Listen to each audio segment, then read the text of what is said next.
There's no time like the spring that is more hopeful. Every year is going to be the best crop because we're farmers. It's kind of like a new baby. It's something that you have the opportunity to sculpt and to grow and learn from and be a part of its life.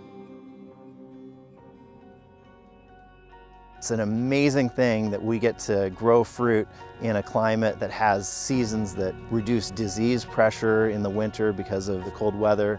But then these transition times is where Mother Nature can do what it wants. And some years we're blessed with perfect weather, and some years we deal with the challenges that are presented. When a tree comes out of dormancy, it wakes up.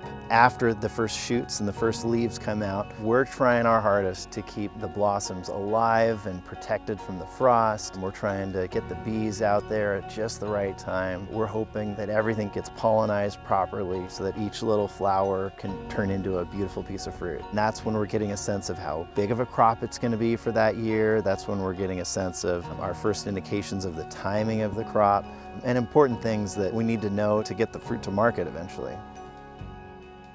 Farming can be long hours, it could be unpredictable, but at the end of the day, it's just the most rewarding thing in the world. From the flower to the fruit, we get to grow something that's just beautiful and delicious.